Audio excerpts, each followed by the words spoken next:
Hello everyone, welcome back to my channel. ఈరోజు మనం class 8 history chapter number 1 how, when and where part 2ని చేయబోతున్నాము. Part 1 ఇంకా చూడకపోతే ఫస్ట్ అది చూసేయండి. What is colonial? అసలు కొలోనియల్ అంటే ఏంటి? మనము ఈ బుక్లో వచ్చే చాప్టర్స్లో మనం ఏం నేర్చుకుంటామంటే, బ్రిటిష్ యాక్చువల్లీ ఒక ట్రేడింగ్ కంపెనీగా ఎట్లా వచ్చారో, దాని తర్వాత చిన్న చిన్నగా కంట్రీ సైడ్ని ఎట్లా కాంకర్ చేసి వాళ్ళ రూల్ని మన ఇండియాలో ఎట్లా ఎస్టాబ్లిష్ చేశారో, సబ్జుకేటింగ్ the local nawabs and Raja's. సబ్జుకేటింగ్ అంటే డామినేటింగ్. ఎట్లయితే మన లోకల్ నవాబ్స్ ఇంకా రాజాస్ని డామినేట్ చేసి వాళ్ళ రూల్ని ఎస్టాబ్లిష్ చేసుకున్నారో, వాళ్ళు జస్ట్ రూల్ని మాత్రమే ఎస్టాబ్లిష్ చేసుకోలేదు, మన ఎకానమీ ఇంకా సొసైటీ మీద కూడా వాళ్ళు కంట్రోల్ అనేది పెట్టారు.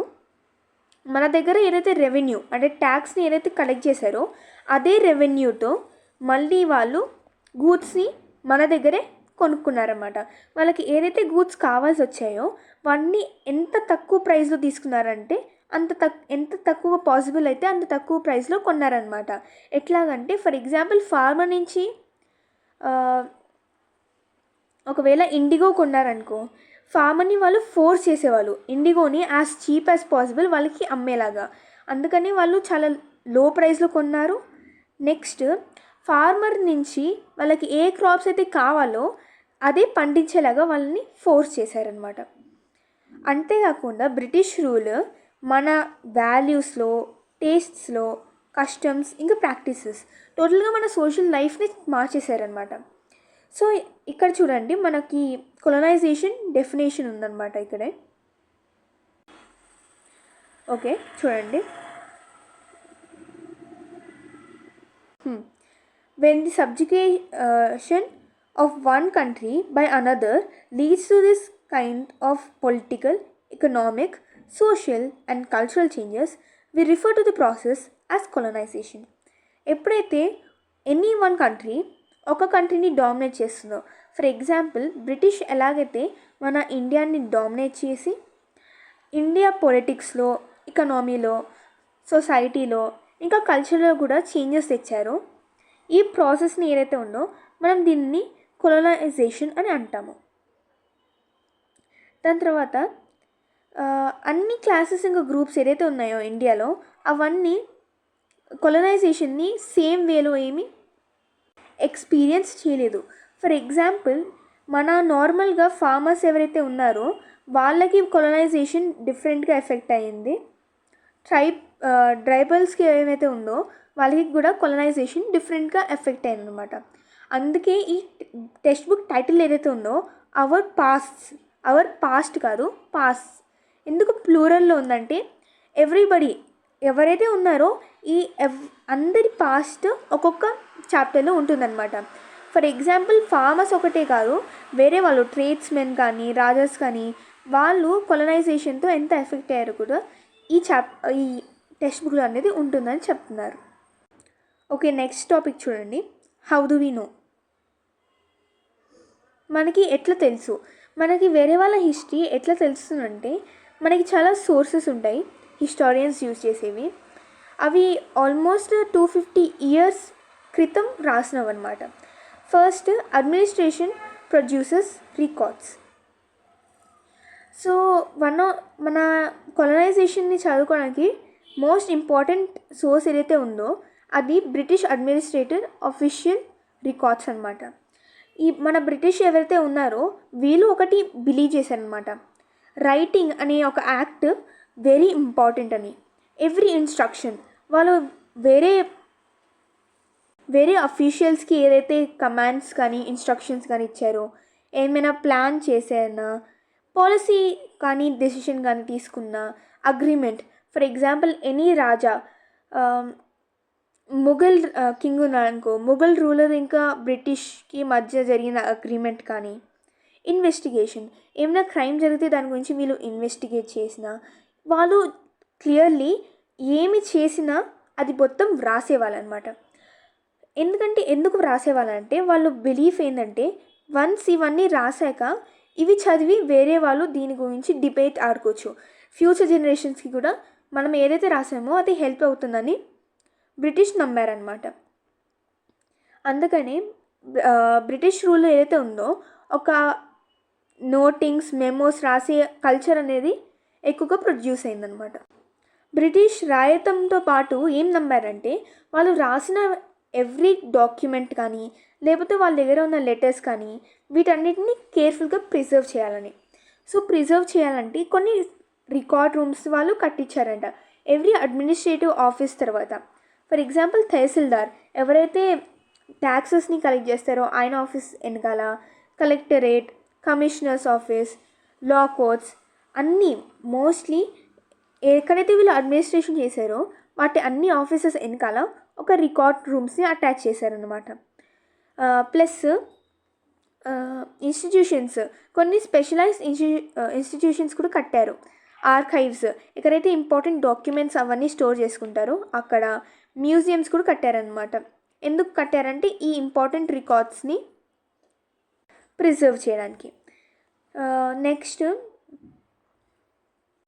19th సెంచరీ బిగినింగ్లో ఏదైతే ఉందో వాళ్ళు ఫర్ ఎగ్జాంపుల్ ఏవైనా గవర్నర్ జనరల్ రాసిన రికార్డ్ని క్యాలిగ్రాఫిక్స్ నీట్గా బ్యూటిఫుల్గా కాపీ చేసేవాళ్ళు. క్యాలిగ్రాఫిక్స్ ఎవరైతే వాళ్ళు బ్యూటిఫుల్ హ్యాండ్ రైటింగ్లో స్పెషలిస్ట్స్ అనమాట. వాళ్ళు క్యాలిగ్రఫీ చేయడం వచ్చు. దాని తర్వాత ఎర్లీ 19th సెంచరీలో వాళ్ళు క్యాలిగ్రాఫిక్స్ని యూజ్ చేసుకునేవాళ్ళు. కానీ మిడిల్ ఆఫ్ 19th సెంచరీలో ప్రింటింగ్ అనేది ఎక్కువగా ఫేమస్ అయింది. అందుకని ఎనీ లెటర్ ఆర్ అఫీషియల్ రికార్డ్స్ని మల్టిపుల్ కాపీస్గా ప్రింట్ చేసి ఈచ్ ఆఫ్ గవర్నమెంట్ డిపార్ట్మెంట్లో వాళ్ళు స్టోర్ చేసుకునేవాళ్ళు అనమాట. ఫర్ ఎగ్జాంపుల్ ఏ ఇంకా బి 2 గవర్నమెంట్ బిల్డింగ్స్ అనుకోండి.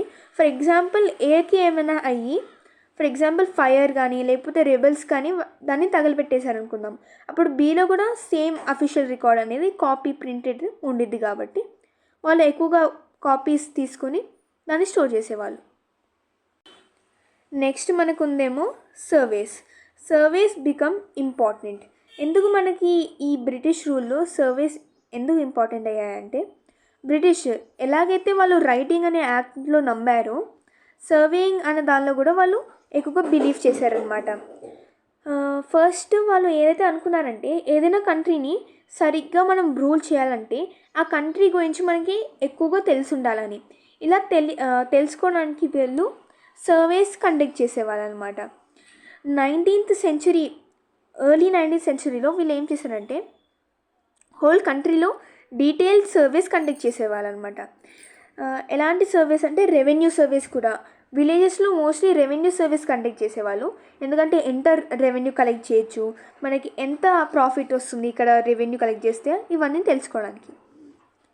సో వీళ్ళు ఎందుకు సర్వీస్ అసలు కండక్ట్ చేశారంటే టోపోగ్రఫీ ఆఫ్ ది సాయిల్ కనుక్కోవడానికి, సాయిల్ క్వాలిటీ, ఎట్లాంటి సాయిల్ దొరుకుతుంది ఇక్కడ, బ్లాక్ సాయిలా, అల్యూవియల్ సాయిలా, లేకపోతే బ్లాక్ సాయిలా, రెడ్ సాయిలా, ఏ సాయిల్ తెలుసుకోవడానికి కూడా సర్వేస్ కండక్ట్ చేశారు. అక్కడ ఉన్న స్పెషల్ ఫ్లోరా ఏదైతే ప్లాంట్స్ ఉన్నాయో ఆ స్పెషల్ ప్లాంట్స్ ఏమైనా ఉన్నాయా, ఫోనా, స్పెషల్ యానిమల్స్, లోకల్ హిస్టరీస్, ఇంకా క్రాపింగ్ ప్యాటర్న్స్, ఇవన్నీ ఫ్యాక్టర్స్ ఏవైతే ఫ్యాక్టర్స్ ఆ రీజన్ని మంచిగా అడ్మినిస్టర్ చేయడానికి అవసరమో ఆ ఫ్యాక్టర్స్ అన్నింటి గురించి వీళ్ళు సర్వేస్ కండక్ట్ చేశారనమాట. ప్లస్ ఎవ్రీ 10 yearsకి సెన్సస్ ఆపరేషన్స్ కండక్ట్ చేశారు అనమాట. సెన్సస్ అంటే ఏంటంటే official count of the population అనమాట. ఎనీ రీజియన్లో ఎంతమంది ఉన్నారు అన్న కౌంట్ని సెన్సస్ అంటామన్నమాట. ఎవ్రీ 10 yearsకి ఒకసారి సెన్సస్ అనేది కండక్ట్ చేశారనమాట. ఈ సెన్సస్లో కూడా రికార్డ్స్, నంబర్ ఆఫ్ పీపుల్ కనుక్కునే వాళ్ళు, క్యాస్ట్స్ ఏమున్నాయి, రిలీజియన్స్ ఏమున్నాయి, ఇంకా ఈ నంబర్ ఆఫ్ పీపుల్లో ఆక్యుపేషన్స్ కూడా ఏమున్నాయి, ఫార్మింగ్ ఎక్కువ చేస్తున్నారా లేకపోతే బిజినెస్ ఎక్కువ చేస్తున్నారా, ఇవన్నీ తెలుసుకోవడానికి కూడా వీళ్ళు సర్వేస్ అనేవి కండక్ట్ చేశారనమాట. ఏ సర్వేస్ కాకుండా మెనీ అదర్ సర్వేస్ కూడా ఉండేవి. ఓకే, నేను ఏమంటున్నానంటే వేరే సర్వేస్ కూడా కండక్ట్ చేశారు. బొటానికల్ సర్వేస్ అంటే ఏంటంటే ఇవి అకౌంట్ ఆఫ్ ప్లాంట్స్ గురించి మొత్తం ఏవైతే ఉన్నాయో వీటి గురించి, ఫ్లోరా గురించి సర్వేస్ని బొటానికల్ సర్వేస్ అంటాము. ఇవి ఎందుకు కండక్ట్ చేశారంటే బ్రిటిష్ అక్కడ ఎలాంటి ప్లాంట్స్ గ్రో అవుతాయి, వాటి ఎకానమికల్ వాల్యూ. ఫర్ ఎగ్జాంపుల్ ఇక్కడ కస్టర్డ్ యాపిల్ ప్లాంట్ ఉంది కదా, ఈ ప్లాంట్ని మనం ఈ ఫ్రూట్స్ని అమ్ముకుంటే మనకి ఎంత డబ్బులు వస్తాయి, ఇలాంటివి తెలుసుకోవడానికి బొటానికల్ సర్వేస్ అనేవి కండక్ట్ చేసేవాళ్ళు. Next zoological surveys. జూ అన్నట్టే మనకి యానిమల్స్ గుర్తొస్తాయి. ఈ సర్వేస్ యానిమల్ గురించి అనమాట. ఈ సర్వేస్తో యానిమల్ టైప్స్ ఏదైతే ఉన్నాయో ఇండియా వాటిని తెలుసుకున్నారనమాట బ్రిటిష్. నెక్స్ట్ ఏమో ఆర్కియాలజికల్ సర్వేస్ అంటే వాళ్ళు ఆర్కియాలజీ మీద రీసెర్చ్ చేయడానికి ఈ సర్వేస్ని కండక్ట్ చేశారనమాట. మాన్యుమెంట్స్ ఇంకా వేరే ఐటమ్స్ గురించి కూడా వీళ్ళు రీసెర్చ్ చేశారనమాట ఈ సర్వేస్లో. Next anthropological surveys. ఇవేమో హ్యూమన్ ఎవల్యూషన్, ఎంత మటుకి హ్యూమన్స్ ఎవాల్వ్ అయ్యారో ఇండియాలో, వాళ్ళ స్కెలిటన్స్ గురించి ఇదంతా సర్వే చేశారనమాట. రీసెర్చ్ కూడా చేశారు, రీసెర్చ్తో పాటు సర్వేస్ అనమాట. Next forest surveys. ఎలాంటి ఫారెస్ట్స్ ఉంటాయి, ఇక్కడ ఎలాంటి రీసోర్సెస్ దొరుకుతాయి, శాండిల్వుడ్, ట్రీస్ అలాంటి ఏమైనా దొరుకుతాయా అన్నట్టు వీళ్ళు ఫారెస్ట్ సర్వేస్ని కూడా కండక్ట్ చేశారనమాట. Next what official records do not tell. మనకి ఇప్పుడు చూసుకుంటే జస్ట్ అఫీషియల్ రికార్డ్స్ ప్రకారం మనం ఇండియన్ హిస్టరీని ఏమంటారు డిఫైన్ చేయలేము. ఎందుకంటే అఫీషియల్ రికార్డ్స్ కంపెనీ అఫీషియల్స్ ఎవరైతే ఉన్నారో, కంపెనీకి పనిచేసే వాళ్ళు ఎవరైతే ఉన్నారో వాళ్ళు ఏం ఆలోచించారు. ఫర్ ఎగ్జాంపుల్ వాళ్ళు చేసే చెడునంతా కవర్ చేసేసుకొని వాళ్ళు ఇండియాని ప్రోగ్రెస్ చేయడానికి ఇలాంటి చేస్తున్నాము అలాంటివే ఉంటాయి అఫీషియల్ రికార్డ్స్లో. ఇలాగే ఇక్కడ ఉన్నా చూడు, they tell us what the officials thought and what they were interested in and what they wish to preserve for posterity. ఎక్కువ కాలం మట్టికి వాళ్ళ గురించి వాళ్ళు ఏదైతే ప్రిజర్వ్ చేసుకోవాలనుకున్నారో, వాళ్ళకి దేని మీద ఇంట్రెస్ట్ ఉందో, ఇంకా వాళ్ళు ఏం ఆలోచించారో మాత్రమే మనకి అఫీషియల్ రికార్డ్స్ దొరుకుతాయి అన్నమాట. ది కంట్రీలో ఉన్న పీపుల్ ఎవరైతే ఉన్నారో సిటిజన్స్, వాళ్ళు ఎట్లా ఆలోచించారు, కంపెనీ చేసిన వాటికి వీళ్ళు అంగీకరించారా లేదో, ఇవన్నీ మనకి అఫీషియల్ రికార్డ్స్లో ఉండవన్నమాట. So for example people of the country ఏం ఆలోచించారో అది తెలుసుకోవాలంటే మనకి వేరే సోర్సెస్ కావాలి. ఈ సోర్సెస్ కొంచెం దొరకడం కష్టం, ఎందుకంటే అఫీషియల్ రికార్డ్స్ ఏమో చాలా కేర్ఫుల్గా ప్రిజర్వ్ చేసి ఉంచారనమాట. మనకి రికార్డ్ రూమ్స్ అవి ఉన్నాయి, కానీ పీపుల్ ఏదైతే అనుకున్నారో వాటి కోసం మనం ఇంకొంచెం కష్టపడాక మనకి కొన్ని దొరుకుతాయి. అవేమో diaries of people, important people ఎవరైతే ఉన్నారో వాళ్ళ డైరీస్, పిలిగ్రిమ్స్ ఇటు అటు తిరుగుతూ అది డివోటీస్ ఎవరైతే ఉన్నారో వాళ్ళ accounts, travellers, autobiographies of important personalities. దాని తర్వాత వీళ్ళకి న్యూస్ పేపర్ కాకుండా కొన్ని బుక్లెట్స్ అమ్మేవాళ్ళంట లోకల్ బజార్స్లో. ఇవన్నీ మనకి కనుక దొరికితే పీపుల్ ఆఫ్ ది కంట్రీ ఏమైతే ఆలోచించారో అది మనకి తెలుస్తుందన్నమాట. సో అంతే, ఇంటర్తో మన లెసన్ అయిపోయింది. ఇక్కడ ఒకసారి ఈ పిక్చర్ని చూద్దాం. ది రెబెల్స్ ఆఫ్ 1857లో ఒక రెబిలియన్ జరిగింది. దాని గురించి మనము వచ్చే చాప్టర్స్లో చూస్తాము.